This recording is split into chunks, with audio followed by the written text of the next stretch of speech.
Dominus vobiscum. Et ut spiritu tuo. Oremus. Quaesemus omnipotens Deus, vota humilium respice, atque ad defensione nostram dexte a tue majestatis extende. Et Filium tuum, qui cum vivit et regnat unitate Spiritus Sancti Deus, per omnia saecula saeculorum.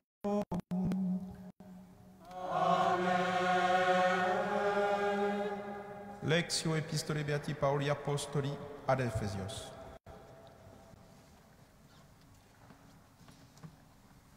Lecture de l'épître de saint Paul aux Éphésiens.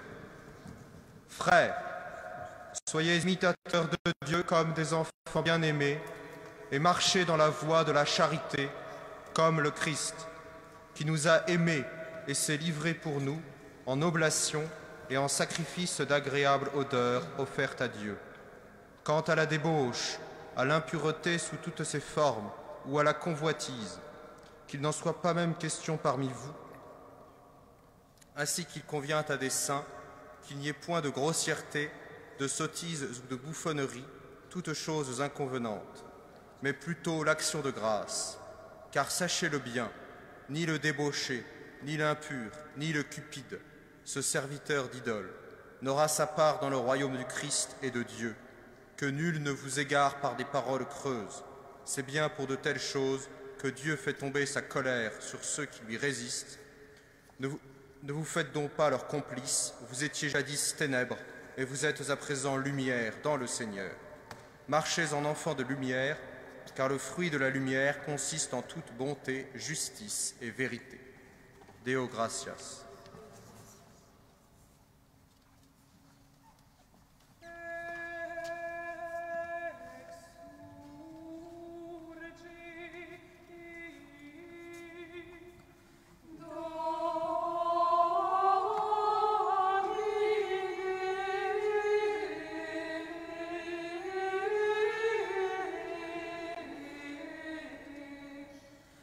Non rivo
vobiscum.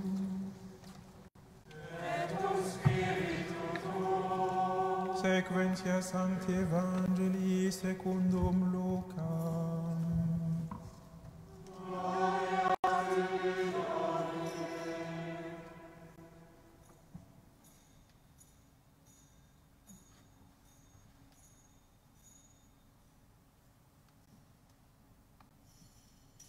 In illo tempore erat Iesus eicens demonium et illuterat mutum, et cum cites demonium locusus est mutus et admirate sunt urbi, quidam autem exais diserunt, in Belzebut in principem demoniorum eciti demonia, et ali tentates signum et cellum verante bandabeum, ipse autem ut vidit cogitationes eorum dixit ei. Omne regnum in se ipsum tifissum consolabitur et domus super domum cadet. Si autem et sanatas in ipsum divisu est, quomodo sait regnum eius, quia dicitis in Belzebut meicere demonia. Si autem ego in Belzebut et icio demonia, pris vestris in coediciunt, ideo ipsis judices vestrierum, poros in digito Dei editio demonia, profecto pervenit in vos regnum Dei, cum fortis armatus custoditari atrium suum in pace sunt eaque posident, si autem fortio reus supervenies, sicerint vicerit eum universa arma eius auferet, in quibus confideat et spolia eius distribuet, qui non est mecum contra me est, et qui non colligit mecum dispergit, cum in mundo spiritus exeride homine ambulant per loco in aquosa, querens requiem, et non invenies dicit, revertar in domum meam Deo exivim, et cum venerit invenit eam scopis mundatam et ornatam, tum vadit et assum si septemario spiritus secundum nequoier esse, et ingressi habitanti ibi, et fiunt novissima hominis ilius pejor a prioribus, factum est autem cum ec disceret, ex dolent vocem quedam mulier de turbam, dixit illi, beatus venter qui te portavit, et tubera que subsistin, et ille dixit, qui nimo beati sunt audium verbum Dei, et custodianti illum.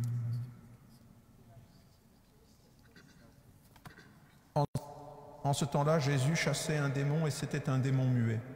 Or, quand il eut chassé le démon, le muet parla, et la foule s'émerveilla. Mais il s'en trouva pour dire, c'est par Belzéboul, le chef des démons, qu'il chasse les démons. D'autres, pour le mettre à l'épreuve, lui demandaient un signe venant du ciel. Mais lui, sachant leurs pensées, leur dit, tout royaume divisé contre lui-même va à sa ruine, et sa maison s'écroulera. Si donc Satan est divisé contre lui-même, comment son royaume tiendra-t-il? Puisque vous dites que c'est par Belzéboul que moi je chasse les démons, si c'est par Belzéboul que je chasse les démons, vos fils par qui les chassent-ils? Aussi bien seront-ils eux-mêmes vos juges. Mais si c'est par le doigt de Dieu que je chasse les démons, le royaume de Dieu est donc venu jusqu'à vous. Quand l'homme fort en armes garde sa maison, ses biens sont en sûreté. Mais qu'un plus fort que lui survienne et le batte, il lui enlève toutes ses armes auxquelles il se fiait et les distribue ses dépouilles. Qui n'est pas avec moi est contre moi, et qui n'amasse pas avec moi dissipe. Quand l'esprit impur est sorti d'un homme, il parcourt les lieux arides en quête de repos, et n'en trouvant pas, il dit « Je retournerai dans ma maison d'où j'étais sorti ». Quand il arrive, il la trouve nettoyée et ornée. Alors il s'en va, il prend avec lui 7 autres esprits plus mauvais que lui. Ils entrent et y demeurent, et finalement pour cet homme, les choses sont pires qu'avant. Et il advint, tandis qu'il parlait ainsi, qu'une femme dans la foule éleva la voix et lui dit « Heureuses les entrailles qui t'ont porté et le sein qui t'a nourri. » Mais il dit « Heureux plutôt ceux qui entendent la parole de Dieu et qui la gardent. »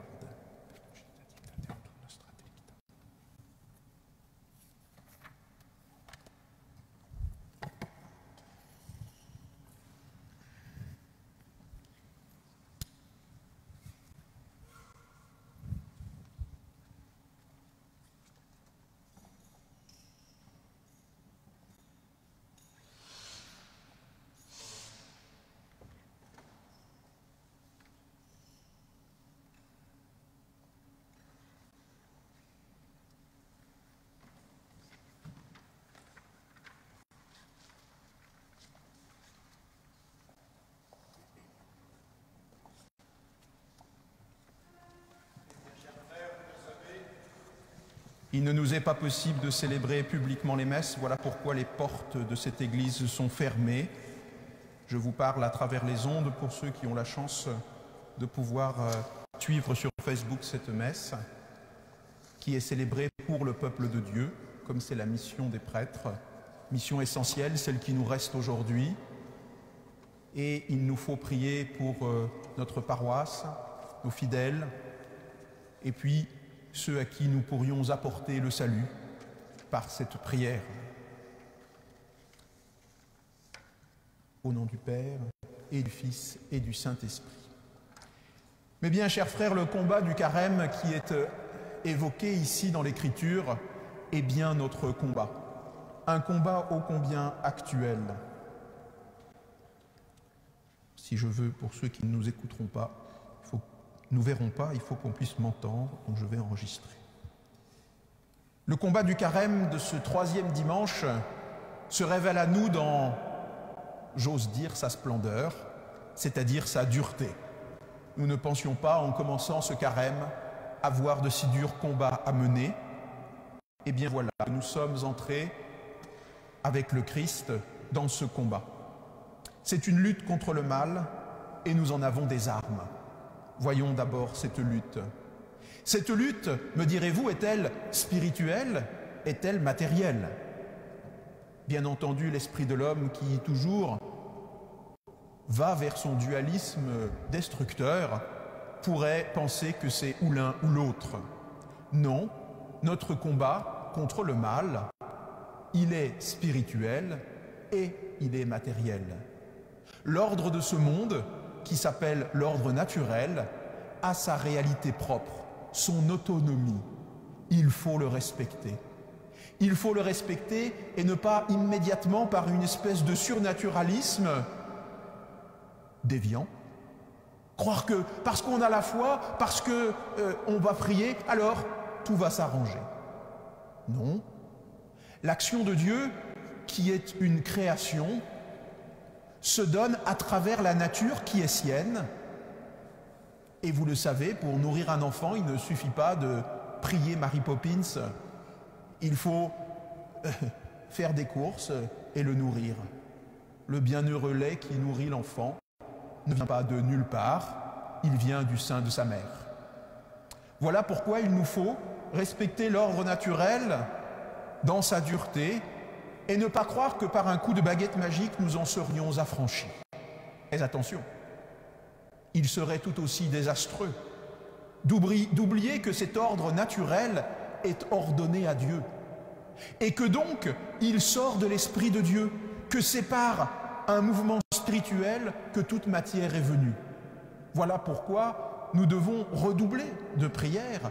Voilà pourquoi notre combat est d'abord spirituel, ontologiquement dans son essence, ce qui ne veut pas dire dans son action toujours, mais ce qui est premier dans l'ordre de l'intention et dernier dans l'ordre de l'action.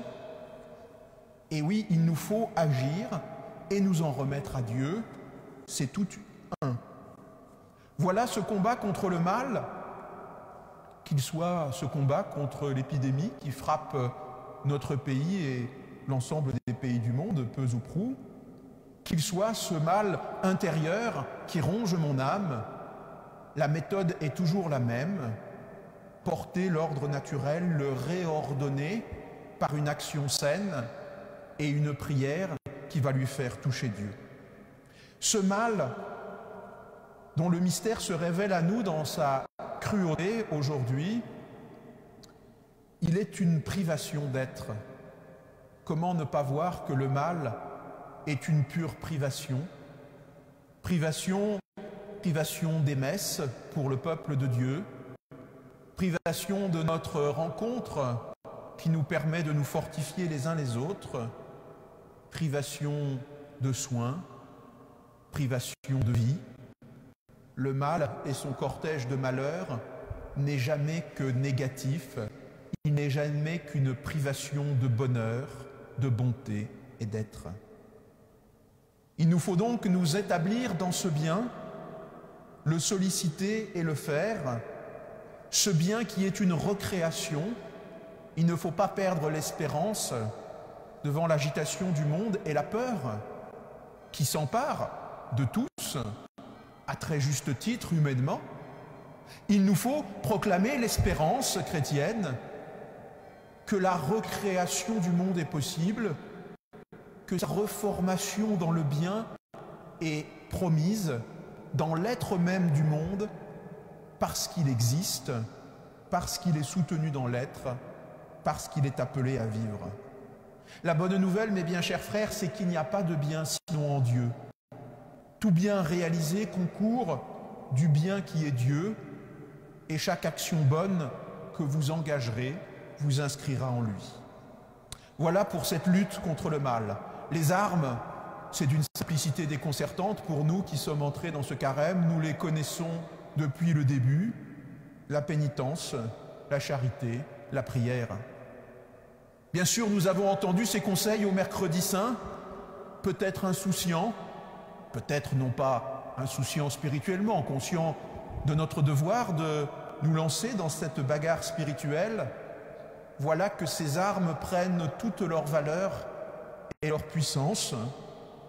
La pénitence, petite pénitence, comme je vous le conseillais au début de ce carême, une pénitence voulue, la privation d'un bien pour affermir notre âme, une privation modeste, une privation discrète, une privation inoffensive à notre être. Voilà que la pénitence qui nous est proposée semble d'une toute autre nature. Il nous semble devoir subir une pénitence très immodeste, une pénitence publique, une pénitence offensive de notre vie et de notre vie spirituelle. Eh bien, c'est une pénitence subie, c'est une pénitence passive qu'il nous faut accepter pour la dépasser. Il ne s'agit pas de faire comme si il n'y avait pas ces pénitences. Il faut, dans le réalisme de notre vision du monde, prendre en compte cette pénitence pour l'offrir et arriver à la dépasser. La pénitence, le partage ou la charité sont ensuite les efforts de carême habituels des chrétiens. La charité, c'est le bien. Il faut donc, il y a c'est pas deux alternatives, il y a deux manières de faire le bien. Il y a d'abord ne pas faire le mal et ensuite réaliser le bien. Ne pas faire le mal, comment ne pas penser aux gestes que nous prendrons pour ne pas propager cette contagion. Et faire le bien, notre prière va tout spécialement à ceux qui vont en avoir le plus besoin, c'est-à-dire les médecins, les infirmières, les aides-soignants, les aides-soignantes, bref, tous ceux qui vont soutenir les plus pauvres, les plus démunis, malades. Il nous faut, dans cette charité effective, faire un avec l'action la meilleure, avec celle du Christ, c'est-à-dire soutenir encore et sans cesse le meilleur.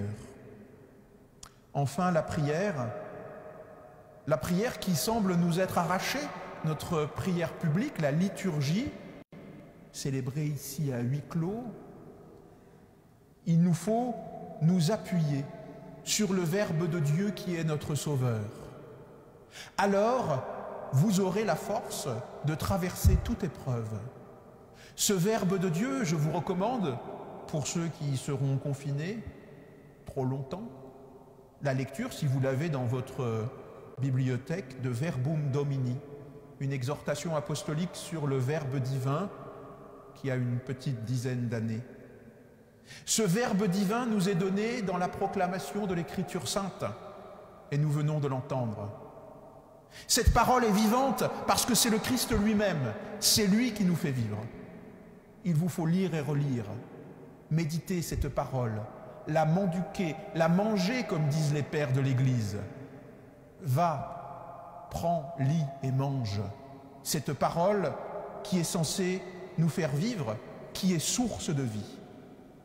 Cette parole méditée, intégrée, que vous recevez dans l'Eucharistie en venant communier, ce Verbe divin fait chair, fait pain, qui sous les apparences du pain et du vin se rend présent. Alors oui, bien sûr, nous en sommes privés pour le plus grand nombre. Les prêtres seulement, à l'autel, communieront et le peuple en est privé. Mais il vous faut faire des communions de désir qui donneront des grâces spirituelles à la hauteur de votre foi. Oui, Dieu comble son bien-aimé selon son cœur. Il vous faut désirer, redécouvrir l'acte spirituel de la communion. Personne ne s'approche de la Sainte Table sans d'abord communier spirituellement, sans quoi ce serait un sacrilège, car ce n'est pas un acte purement matériel, c'est un acte spirituel, dit saint Thomas d'Aquin. Il n'y a de communion que spirituelle. Alors même si vous ne pouvez pas finir jusqu'au bout dans ce désir spirituel qui donc réel doit s'incarner dans notre vie, désirez pouvoir le faire dès que cela sera possible, désirez que Dieu comble les désirs de votre cœur.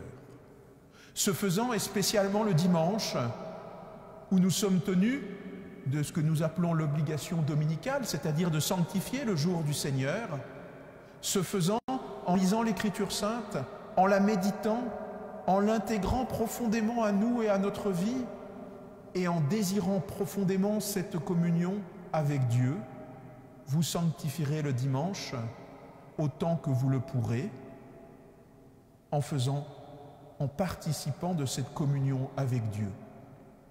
Tout comme la mort enlève la communication immédiate et nous plonge dans la nécessaire communion spirituelle, j'ose dire que cette privation de messe est une mort pour nous, une mortification, c'est-à-dire quelque chose qui nous est enlevé et qui doit renforcer la valeur spirituelle de notre prière, qui doit la faire toujours plus intense et nous faire espérer qu'elle nous sera bientôt donnée.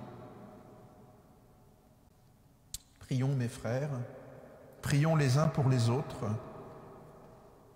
et invoquons Saint Roch, notre saint patron, dont les reliques sont sur l'autel avec celle de Sainte Geneviève, la patronne de Paris, qu'il nous soit des intercesseurs puissants pour nous accorder de vivre en Dieu, pour nous accorder de vivre.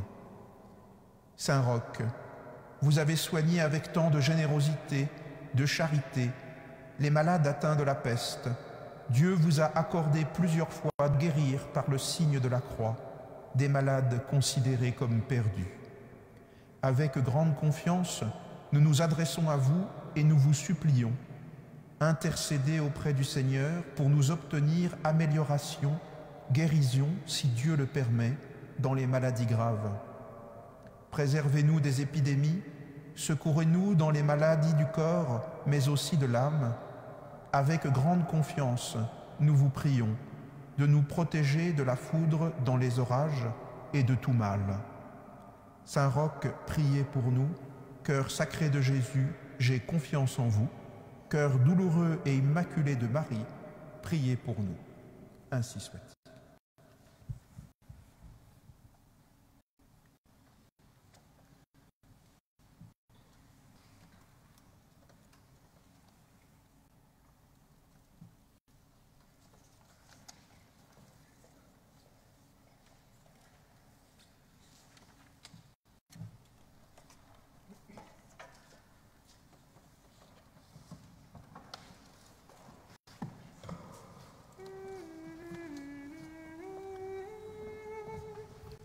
Credo in unum Deum, Patrem omnipotentem, factorem celi et terrae, visibilium omnium, et invisibilium, et in horum Domini, Iesum Christum, Filium Dei unicelitum, et ex Patre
per omnia saecula saeculorum.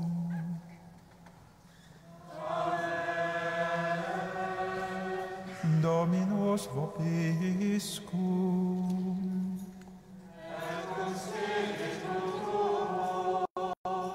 Sursum cordam.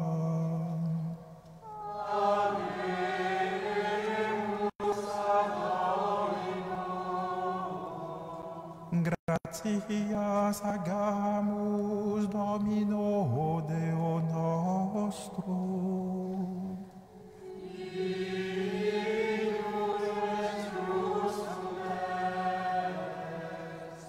Vere dignum et justum est, ecum et salutare, nos tibi semper et ubique gratias agere, Domine Sancte Pater Omnipotens Eterne Deus, qui corporali genuvitia comprimis, memtens elevans, virtutem largiris et premia, per Christum Dominum nostrum, perque majestatem Tuam lodant angelim, adorando dominationes tremunt potestatem, celicerumque virtutes ac beata seraphim, socia exultatione concelebrant,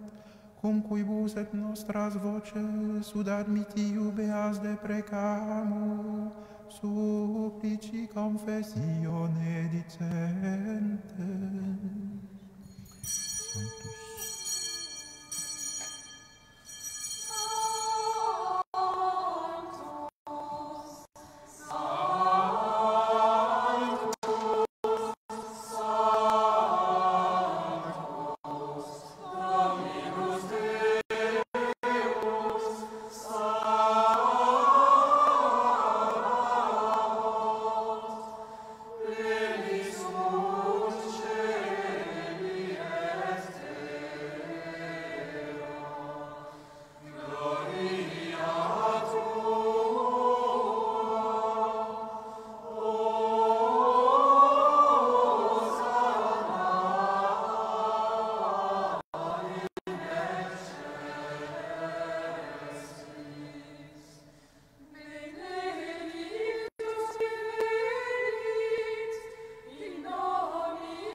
Que prier.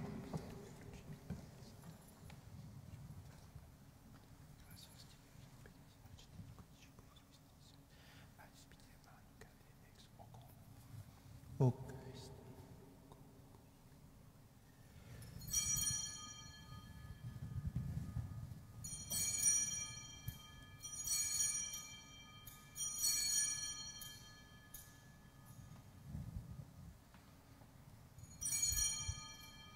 Similimum poscum.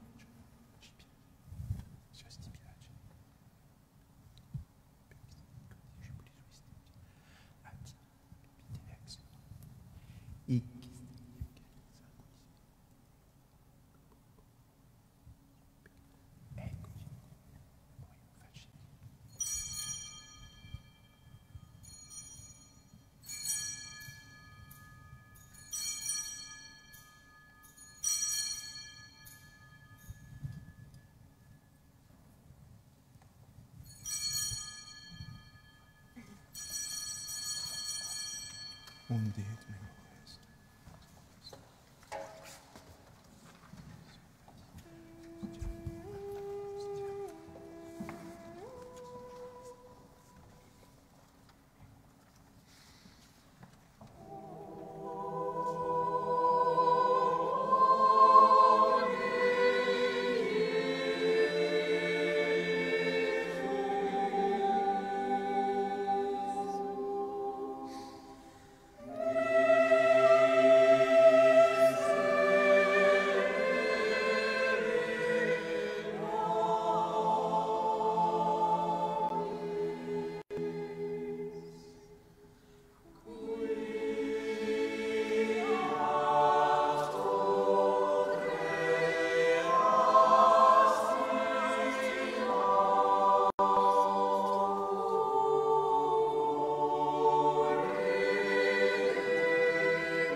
precepti salutaribus moniti et divina institutione formati, audemus dicere, Pater noster qui es in celi, sanctificetur nomen tuum, adveniat regnum tuum, fiat voluntas tua, sicut in cielo et in terra.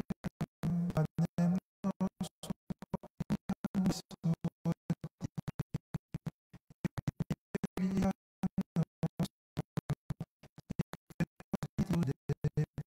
debitoribus, et ne nos inducas in tentationem,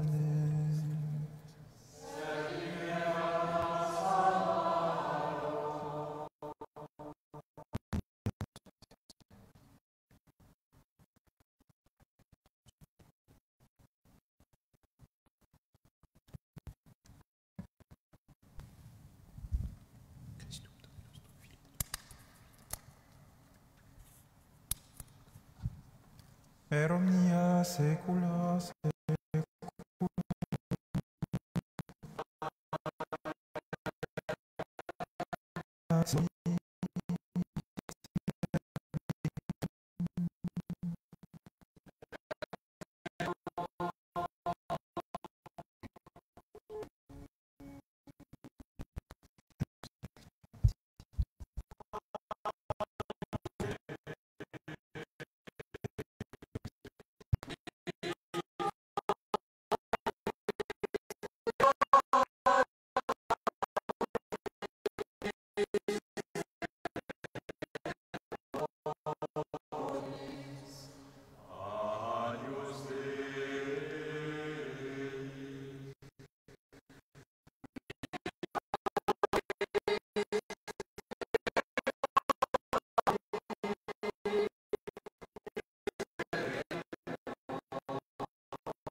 Amen.